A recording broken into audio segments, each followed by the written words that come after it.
The next of the double letters is Dalet, or D. And D is for David. But Dalet is also that, the Dalet. There's a medrash, there's a part of Jewish tradition that states when the Jewish people would say the Shema in the shuls, it was as if there were bees humming. And I always wondered, where are the bees? What are the bees doing in the synagogue? How could there be a hum in the Shema? Well, one of the secrets is it says that one should not grab the Dalet, one should not make the Dalet too abrupt in the Echad. God is one. Don't swallow your Dalet. What does it mean, don't swallow your Dalet? You're supposed to make God the king in the four directions of the universe. But that's, you're not supposed to swallow it either. You're supposed to think that God, Ches stands for eight. There's seven heavens above, and it's the earth that we stand on. Of course, today we know that the seven heavens on the other side of the earth also, but it's, it's all relative to this earth. The seven heavens are above, the earth is below the sun. And the Dalet is the four sides of the universe. So you're supposed to think that. You're not supposed to say it quickly. What's it got to do with bees? Until you study the Sefer Yetzirah, basic text of the Kabbalah, and you realize that the Dalet is one of the double letters, meaning it has a vibration sound. This is the theory of language in the Hebrew, the study of Hebrew, that there are consonants that are stoppages, they stop when you say them, and there are consonants that can continue on, that vibrate.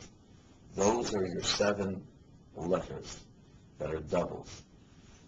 They are either hard and stop, or they continue to vibrate. B, after the B, you can't go, B. What else can you say? But B, you can continue to vibrate that letter for a long while. The same thing is true with the Gimel and Shimel. The same with Dalet and Dalet. And when the people of Israel said Echad, they didn't say Echad, they said Echad, and that sounds like these. So D is for David, and that, and the, and these. And that's the reason why the B starts with the Dalet. It's not Devora, but it's Devora. Devora. It sounds like the creature. The letter sounds like the creature. Now, of course, we know that the bee is single-minded, and the bee wants to create the hive and protect the hive, gather food for its nest, and is willing to sacrifice itself for the sake of the nest. And the bee, when it stings, it dies. And yet the bee will attack those that it perceives are ready to attack the nest. And that's the secret of the letter Dalet. Dalet is a central column letter. There are 3 central column letters in the double letter system. Dalet is the first. The Bev is to the right, Gimel to the left, Daled is centered. So first of all, anything that's centered is balanced. But the Daled comes from the head, from the God, from the awareness of the person. And even beyond awareness, the Keter, the crown, the will. And it's as if there was a direct line from the will to the heart. What is heart in Jewish ideology? The heart is the willingness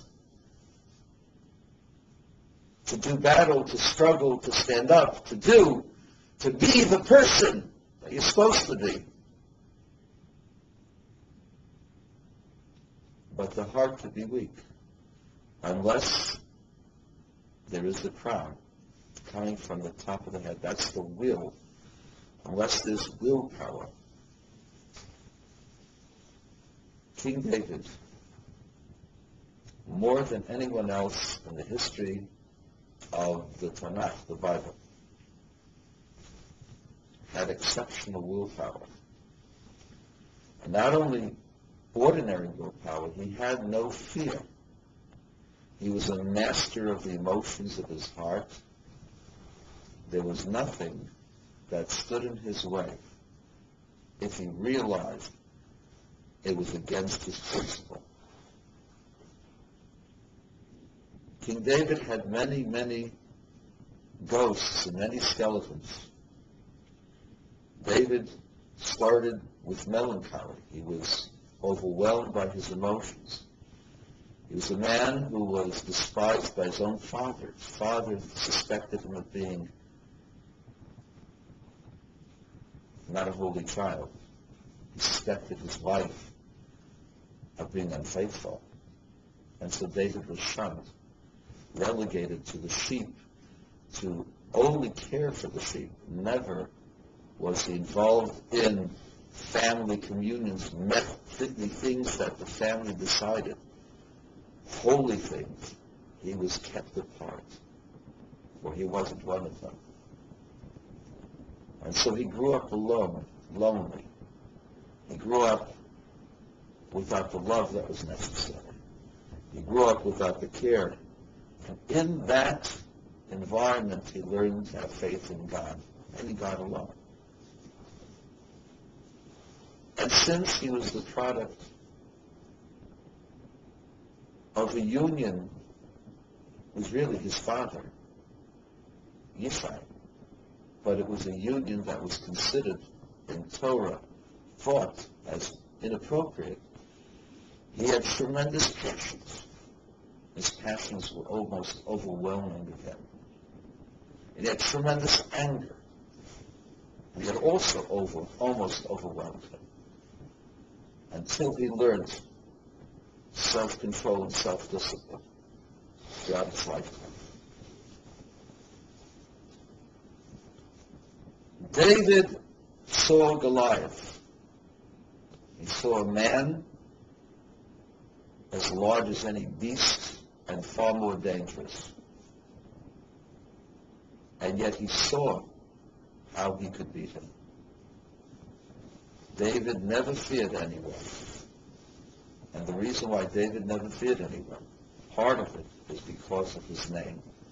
The Dalet represents the flow of energy from your will to your heart, strengthening your heart,